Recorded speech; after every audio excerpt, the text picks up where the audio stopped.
here with Linda Ballantyne, Moon Cosmic Power! Lee Proctor, I was the voice of Tuxedo Mask. Hi, I'm Katie Griffin, and I played Sailor Mars.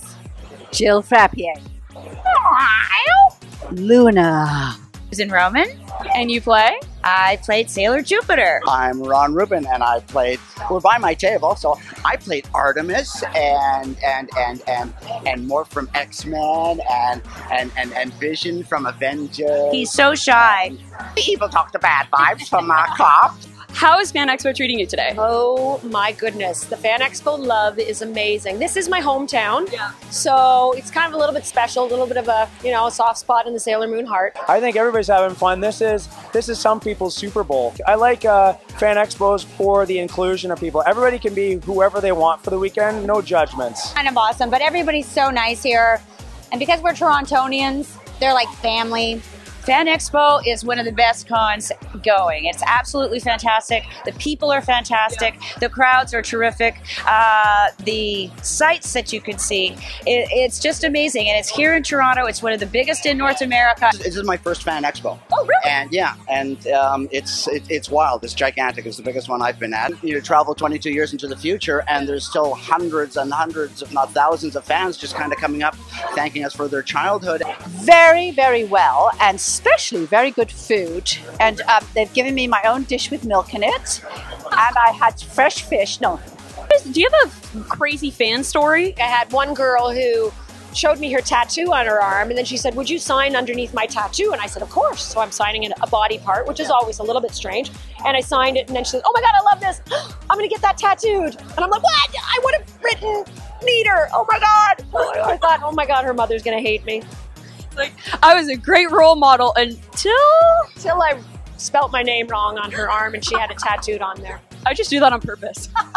Anime Expo in Los Angeles, we did a panel in front of about 5,000 people, and just as we were leaving, clearly with a wedding ring, this girl grabs onto me and like scratched me, and she's like, "You have to marry me." I'm like, "Oh my gosh!" Well, first of all, I have 3 kids and a wife. Hope you're cool with that. That's how I got those kids. And she was like, but she started crying, and it was real for her. I'm like, "Oh my gosh!" So I gave her a hug, but I can't marry you. Crazy fan experience. I don't have a crazy fan experience. What I have is people bring me presents and make me presents, and I feel like, getting back for all the time. You're totally taking over my interview. That's ridiculous. Meatball head. I had a guy who had an Artemis tattoo on his chest, and then that was kind of, I know. And other fans, you know, there's a lot of crazy stories, but a few of them we can't air. Aside from Sailor Moon, like anything that, like a character that really like spoke to you while you were acting? You know, one of my favorite characters, I love doing the villain in cartoons. Love it. And one of my favorite ones is I was Wicked in Cyber Chase, and she was this crazy witch. She was like, "Wow, hacker, look at you. Well, better still, look at me." And the neat thing about that show was Hacker, who was my arch nemesis, and he was also my lover in a way. And he was played by Christopher Lloyd. Okay. Well, Christopher Lloyd is here right now at Fan Expo. And I'd never met him because we never got to go in together ever. He recorded somewhere else in some other city. So I saw Christopher Lloyd the other day, and I went, okay, we've never actually met, but we worked together a lot. And he, of course, did one of his Christopher Lloyd faces to me, and I said, "I was Wicked in Cyber Chase." And he went, "Oh, Wicked." And he gives me this ginormous hug, and I'm like, I'm being hugged by Christopher Lloyd. That's amazing. You've also done video games too, correct? I did my first video game last year, and it was Assassin's Creed, but I didn't know it was. Oh, they do that, right? They told me it was called Albert. What? So, because it was like, you know, Victoria married Albert. So I went to the first day, and all these lovely young men are there, and we're just chatting, and I said, my husband was watching such a violent film last night. I said, I really do hate violence. So they said, do you know what you're in? I said, Albert. They said, no, Assassin's Creed. I said, oh. That's amazing. So I did the mocap and voice and everything, yeah. I play Mary Ann Disraeli. Yeah. The wife of the Prime Minister dance, yeah. And you have special gloves and you have special shoes. And as I said, and the guys were the guy that was putting my nipples on, if you'll excuse the expression, was so sweet. He put nipple, nipple, nipple, and they said, oh, I think you better do the rest. That was amazing. So sweet, yeah. Advice for anybody who wants to get into voice acting? Don't do it because I'm doing it. No. No, it's the best. If you think it's the best job in the world, you're right. It is literally the best job when you're working. When you're not working, it's really, really hard because you're sitting around sort of waiting for the phone to ring, kind of. But I love it. I would say find somebody in your life that believes in you and trust them, because there's going to be times in your life that you don't trust yourself and you throw your hands up and say, that's it, I'm not doing this anymore. And I think that when you have somebody in your life that believes in you like that, then you have to listen to them and trust them and say, okay, I'm going to keep going.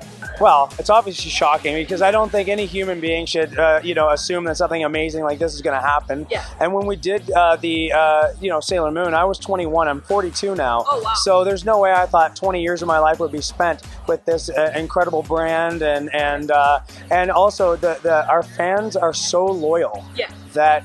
It's mind-boggling. I mean, I've been as far as Australia, Malta, a lot of the states, meeting people, and it never ceases to amaze me how passionate people are about this show. Oh, yeah. Still. Oh, yeah. Still. Well, we had no idea how popular the show was prior to, we had the 20th anniversary a few years ago, and thousands of people showed up to see us, and we were just shocked and amazed, and the narrative seems to be the same. A lot of people watched it growing up. It helped a lot of people, the camaraderie, the loyalty. So we're overwhelmed by it. It's amazing. Sailor Moon fans are the best fans in the whole world, and the people we meet, everyone's sweet and sensitive and supportive of one another. So yeah, so I mean, we're really lucky. I mean, just practice. Before I became a voice actor, I just kind of played with my voice. And if I heard a door opening, I would try to do that, or a tap dripping, do that. And if I hear an accent, even to this day, I try to reproduce that. So, a lot of my students, I just say, everyone has a voice memo or a little something on their smartphone or a microphone. Just kind of play with it and play with your voice and try different, you'll see where your strengths are and your weaknesses, and just kind of see how far you can go and what you can do with it. And yes, there's not tons, but there's a lot of voice classes and workshops that you can do, but just kind of do community theater, go to a radio station and volunteer behind the microphone. Just get as much experience as you can and see if it's for you. I don't know. Yep, that's all really, really good advice. And one of the things, too, that you have to get used to is the sound of your own voice. And you have to really like it. Because what a lot of people do when they first hear themselves recorded, they go, oh my God, that's not me, or oh, I didn't know that I sounded like that. And so that when they keep speaking in front of a microphone, they go farther and farther and farther away from the microphone, thinking that if they get far enough away, no one will hear them, which is, kind of defeats the purpose. So what you have to do is become accustomed to the sound of your voice, because it doesn't sound the same when you're just talking into the air like this. But when you've got headsets on, you see, and even just doing that, when I just cup my ears, I can hear myself perfectly. So you have to hear it and you have to love it. Would you mind doing a shout out to UnGeek and to say, hey, whatever you want? UnGeek, be good, or else I'll come and punish you. Oh, sorry. That's like the punchline. Say that.